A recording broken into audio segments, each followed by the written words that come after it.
நாக்குல நக்கி பார்த்தா ஒரே புளிப்பு. என்ன தித்திப்பா?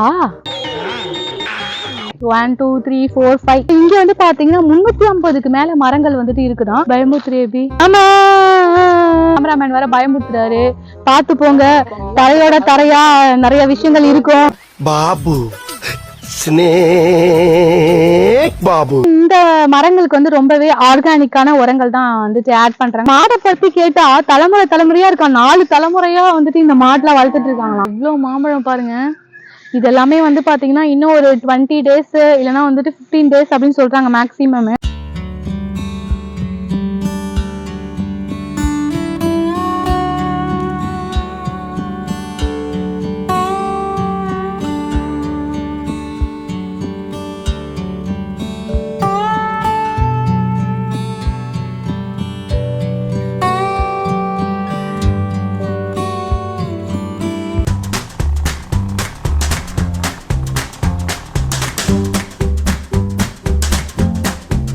வணக்கம் சென்னை 360 வியூவர்ஸ். இன்னைக்கு வீடியோல வந்து பாத்தீங்கன்னா நான் ஒரு ஃபார்முக்கு வந்திருக்கேன்.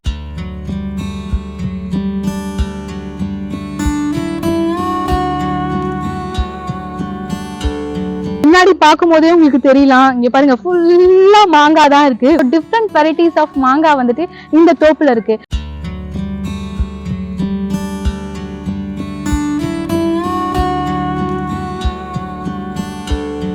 ஏற்கனவே வந்து பாத்தீங்கன்னா ஒரு வீடியோ ஒன்று நான் பண்ணிருப்பேன் லாஸ்ட் இயர்ல. இதே சேம் புட்லூர்ல இருக்க இந்த மாங்காய் தோப்புக்கு தான் நான் வந்திருப்பேன். இன்னைக்கு இந்த சீசன்லயும் வந்து பாத்தீங்கன்னா இந்த வருஷம் எப்படி இருக்குன்றத பாக்குறதுக்காக தான் நான் வந்திருக்கேன். வந்து பார்க்கும் போது தெரியுது, என் கூட வாங்கலாம். பாருங்க, ஒவ்வொரு மரத்துலயும் வந்து பாத்தீங்கன்னா ருமானி, கிளிமூக்கு மாம்பழம், பங்கனபல்லி அப்படின்னு சொல்லிட்டு நிறைய மாங்காய் வந்து பாத்தீங்கன்னா இப்ப வந்துட்டு பறிக்கிறதுக்காக வந்து வெயிட் பண்ணிட்டு இருக்காங்க. இந்த டைம் வந்து பாத்தீங்கன்னா 1 month வந்து லேட்டா தான் வந்துட்டு பறிக்கணும் அப்படின்னு சொல்லப்படுது. கொஞ்சம் லேட்டா தான் வந்துட்டு வளைஞ்சிச்சு அப்படின்னு சொல்றாங்க. அதனாலயே வந்து கொஞ்சம் லேட்டா தான் இதை பறிக்கணும் அப்படின்னு அவங்க கிட்ட கேட்கும்போது சொல்றாங்க. சின்ன சின்ன மரத்துலயே வந்து நிறைய மாங்காய் இருக்குது. கிட்ட பாருங்க, கிட்ட இருக்கு பாருங்க, தெரியுதா? இவங்க வந்து பாத்தீங்கன்னா இந்த மரங்களுக்கு வந்து ரொம்பவே ஆர்கானிக்கான உரங்கள் தான் வந்துட்டு ஆட் பண்றாங்க. அதனாலவே இந்த மரத்துல இருக்க பழங்கள்லாம் ரொம்பவே டேஸ்டா இருக்கு. ஏன்னா நாட்டாஸ் அதை டேஸ்ட் பண்ணி பார்த்தேன், ரொம்ப சூப்பரா ஸ்வீட்டா இருந்துச்சு. அதாவது கல்லு போட்டு பழுக்கிற மாம்பழத்துக்கும் ஆர்கானிக்கா வளர்க்குற மாம்பழத்துக்கும் ரொம்ப வித்தியாசம் இருக்கு. இவங்களே வந்து பாத்தீங்கன்னா நிறைய ஆடு வளர்க்குறாங்க, மாடு வளர்க்குறாங்க. ஒரு 20-25 மாடுக்கு மேல இருக்குது. அதே மாதிரி ஆடும் வந்து பாத்தீங்கன்னா 30 ஆடுக்கு மேல வந்துட்டு இவங்க வளர்க்குறாங்க இவங்க ஃபார்ம்ல. இங்க பாருங்க, கிட்டே பாருங்களேன், வா எவ்வளவு மாம்பழம் இல்ல. இது எல்லாமே வந்து பாத்தீங்கன்னா இன்னும் ஒரு 20 days இல்லைன்னா வந்துட்டு 15 days அப்படின்னு சொல்றாங்க மேக்சிமம். ஸோ அதுக்குள்ள வந்து பாத்தீங்கன்னா பழுத்துரும் அப்படின்னு சொல்லப்படுது. அவங்க கிட்ட நான் கேட்டேன், வளர்க்குறவங்க கிட்ட. இங்க பாருங்க, கீழே விழுந்திருக்கு. ஸோ இந்த மாம்பழம் வந்துட்டு நல்ல ஒரு ஸ்மெல்லு. ஆனா வந்து பழுத்துச்சு நான் நினைக்கிறேன். இந்த மாம்பழம் பழுத்ததுனால தான் வந்துட்டு தாங்காம கீழே வந்துட்டு கொட்டிட்டு இருக்கு. இங்க பாருங்க, கீழே எவ்வளவு மாம்பழம் வேஸ்டா இருக்கு பாருங்களேன். வந்துட்டு நீல நிற மாங்காய் அப்படின்னு சொல்றாங்க. பாருங்க, அது ஒரு ப்ளூயிஷ் டோன்ல இருக்கு பாத்தீங்களா உங்களுக்கு. இது பாருங்க, இதெல்லாம் நீல மாங்காவும். இது வந்து பாத்தீங்கன்னா 350க்கு மேல வந்துட்டு மரங்கள் இருக்கா. இதெல்லாம் நம்ம கட் பண்ணி சாப்பிடாம அப்படியே உறிஞ்சி சாப்பிடலாம், அந்த மாதிரி ஒரு டேஸ்ட்ல இருக்கும். ஸோ இப்போ நாங்கள் வந்து கத்தி உப்புலாம் எடுத்துட்டு வந்தாலும் உங்ககிட்ட கட் பண்ணிட்டு வச்சு டேஸ்ட் பண்ணி சாப்பிட்றதையும் உங்ககிட்ட காமிச்சிருப்பேன். அங்கே எடுத்துட்டு வராமல் விட்டுட்டோம். ஆனால் வந்துட்டு மாம்பழ கடையில் போய் நம்ம வாங்குற சீசன் ஆயிடுச்சு. இப்போ நிறைய சூப்பர் மார்க்கெட்ஸில் போய் தான் நம்ம மாங்காய் வெயிட் போட்டு வாங்குற மாதிரி ஆயிடுச்சு.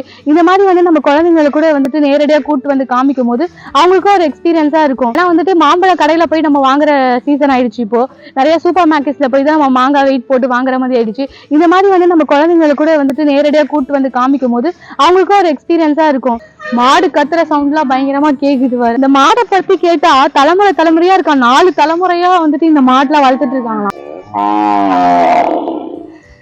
5வது தலைமுறையா வந்துட்டு இந்த பசங்க வந்துட்டு இப்ப இருக்காங்க. எல்லாம் பாருங்க, அந்த ஐயோ அப்பா கிழிச்சு கழுத்தெல்லாம் கிழிச்சுக்கிட்டு அடிப்படம் போல இருக்கு, அந்த மாதிரி வருதுங்க. எல்லாம் வந்துட்டு மேய்ச்சலுக்காக இப்ப புல் மேயத்துக்காக வந்துட்டு விட்டுருக்காங்க. இப்போ இந்த உரங்கள்லாம் உங்ககிட்ட காமிக்க போறேன். எவ்வளவு ரொம்ப ஆர்கானிக்கா வந்துட்டு பதப்படுத்திட்டு இருக்காங்க பாருங்க. ஒரு மாங்காய்க்கு வந்துட்டு நல்ல ஒரு உரமா வந்துட்டு இதை வந்துட்டு யூஸ் பண்றாங்க. இந்த மாதிரி தான் ஆடோட வளர்க்க இடமும் அங்க இருக்கு, ஆட்டோட தொட்டி. அதுலயும் வந்து பாத்தீங்கன்னா இந்த மாதிரி தான் சாணத்தெல்லாம் வந்து கலெக்ட் பண்ணிட்டு எடுத்துட்டு போயிட்டு இந்த மாதிரி மாந்தோப்புக்கெல்லாம் வந்துட்டு உரமா பயன்படுத்துறாங்க. கண்டிப்பா இந்த வீடியோ உங்களுக்கு பிடிச்சிருந்தா லைக் பண்ணுங்க, ஷேர் பண்ணுங்க. இந்த வீடியோ பார்த்தீங்கன்னா உங்களோட கருத்துக்களை கீழே கமெண்ட் பாக்ஸ்ல கமெண்ட் பண்ணுங்க. வேற எந்த வீடியோ நாங்க எடுக்கணும்னாலும் எங்களோட கூட ஷேர் பண்ணுங்க. மறக்காம வணக்கம் சென்னை 3 சேனலுக்கு சப்ஸ்கிரைப் பண்ணுங்க. இந்த மாந்தோப்பை வந்துட்டு நீங்க விசிட் பண்ண டைம் இருந்துச்சுன்னா கண்டிப்பா வந்துட்டு இந்த திருவள்ளூர் சைட்ல வந்துட்டு விசிட் பண்ணுங்க.